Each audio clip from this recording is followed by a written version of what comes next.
The bone-chilling howl pierced through the darkness, freezing my blood and sending shivers down my spine. I stumbled backward, my heart pounding so hard I thought it might burst out of my chest. The dense Alaskan forest loomed around me, its shadows concealing untold horrors. I was lost, alone, and being hunted by something that shouldn't exist. My name is Michael, and I'm about to tell you a story that will haunt your dreams. A tale of a night that started with adventure and ended in terror. A night when I came face to face with a monster straight out of nightmares. The Werewolf of Anchorage. It was supposed to be a simple camping trip, a chance to experience the raw beauty of the Alaskan wilderness. As a 22-year-old thrill seeker from the lower 48, I thought I was prepared for anything. How wrong I was. The sun had long since set, and an eerie silence had fallen over the forest. I had wandered off the trail hours ago, confident in my ability to find my way back. Now, as the temperature dropped and the shadows lengthened, that confidence had evaporated like morning mist. Another howl echoed through the trees, closer this time. My breath caught in my throat as I spun around, trying to pinpoint the source. The beam of my flashlight danced erratically across the forest floor, revealing nothing but gnarled roots and fallen leaves. I took a step backward, and a twig snapped beneath my foot. The sound was deafening in the oppressive silence. I froze, listening intently. For a moment, there was nothing. Then I heard it, a low, rumbling growl that seemed to come from everywhere and nowhere at once. My heart rate skyrocketed, and I could taste the metallic tang of fear in my mouth. Slowly, I turned around, my flashlight beam trembling as it cut through the darkness. And there, at the edge of the light, I saw them, two glowing eyes burning with an otherworldly hunger. I ran. Branches whipped at my face as I tore through the underbrush, my lungs burning with each desperate breath.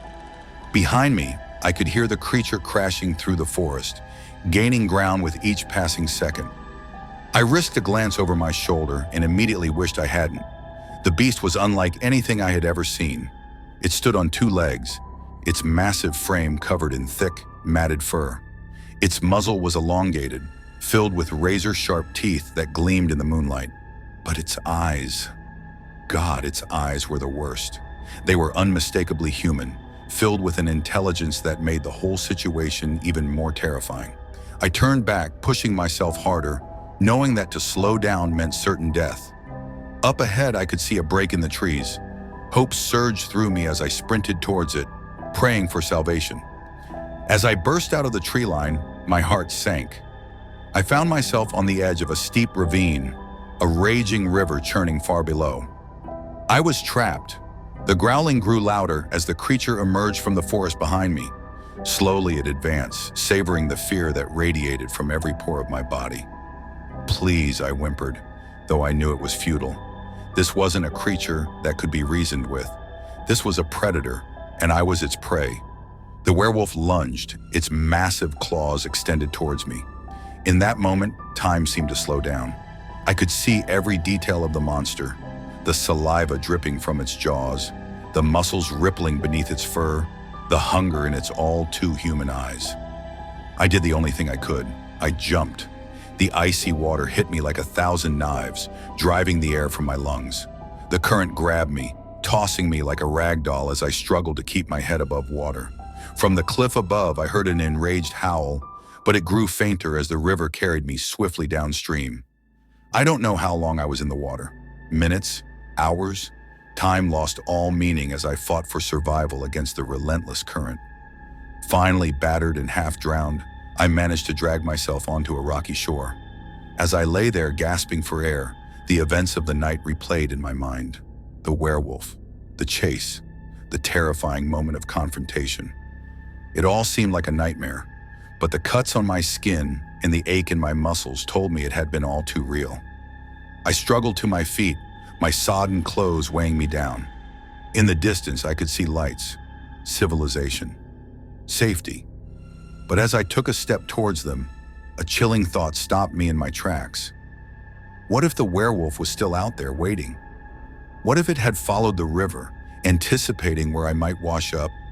The forest suddenly seemed alive with hidden threats, every shadow potentially concealing a monstrous form. I had no choice but to move forward. Each step was agony, my body protesting after the ordeal it had been through. But the alternative, staying put and waiting for the beast to find me, was unthinkable. As I stumbled toward the distant lights, my mind raced. How was this possible? Werewolves were supposed to be myths, creatures of folklore in cheesy horror movies. Yet I had seen one with my own eyes, had felt its hot breath on my skin as it closed in for the kill. The sound of a snapping twig behind me nearly stopped my heart. I whirled around, expecting to see glowing eyes and bared fangs, but there was nothing there, just the dark, silent forest. My paranoia grew with each passing moment. Every rustle of leaves, every hoot of an owl sent fresh waves of terror through me. I quickened my pace, ignoring the pain in my battered body. As I drew closer to the lights, I began to make out individual buildings. It was a small town, probably one of the many that dotted the Alaskan wilderness. A safe haven, or so I hoped. I was about 100 yards from the outskirts of town when I heard it, that bone-chilling howl closer than ever before. I broke into a run, my legs screaming in protest.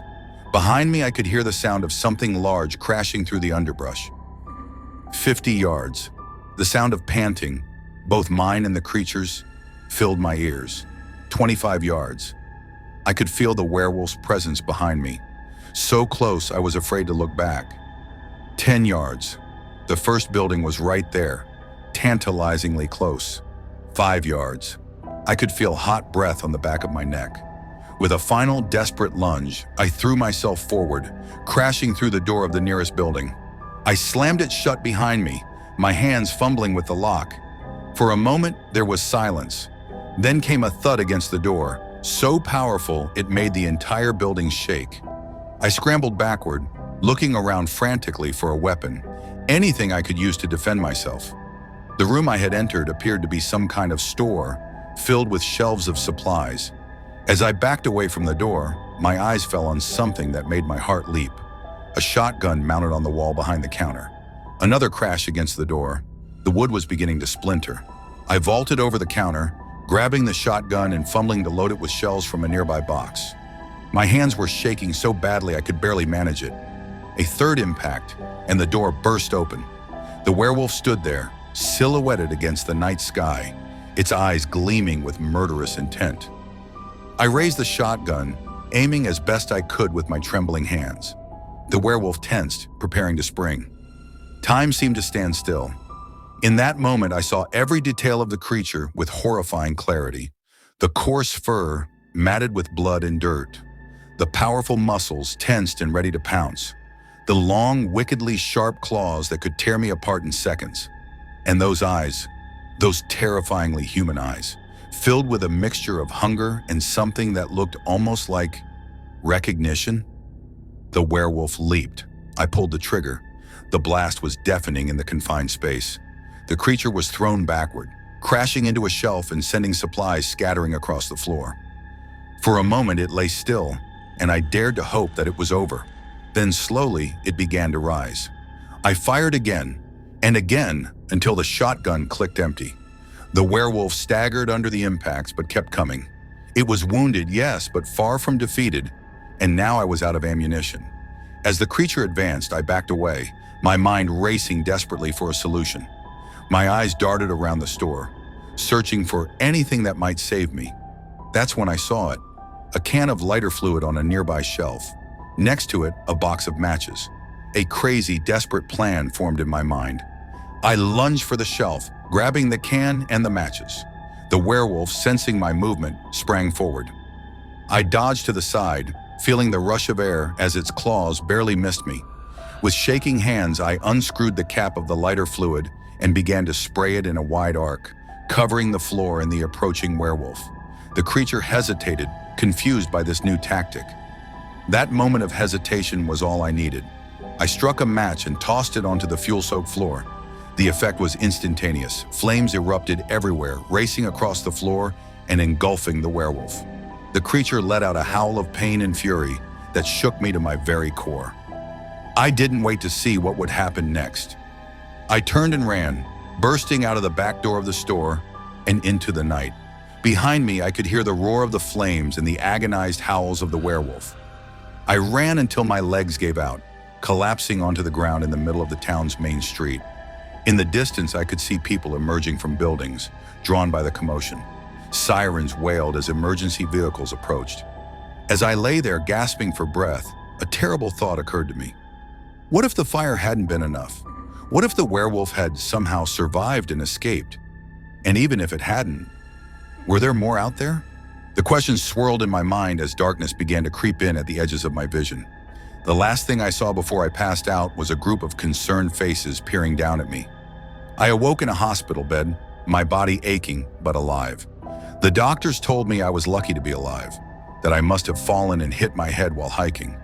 They attributed my wild story to a concussion and possible hallucinations from hypothermia. But I know what I saw. I know what chased me through that forest and cornered me in that store. The nightmares that plague me every night are proof enough of that. As I sit here writing this down, I can't help but glance nervously out the window. The full moon is rising, casting long shadows across the land. And somewhere out there, in the vast Alaskan wilderness, I know that monsters are real. The Werewolf of Anchorage is out there, waiting, and I fear that one day it will come for me again. So let this serve as a warning to all who venture into the wilds of Alaska. Be prepared, be vigilant, and above all, beware the full moon. For in the land of the midnight sun, darkness can hide terrors beyond your wildest imagination. And if you ever find yourself alone in the forest, with nothing but the moonlight to guide you, and you hear a howl that chills you to your very soul, run. Run, and pray that you're faster than what's chasing you. Because the Werewolf of Anchorage is real, and it's hungry.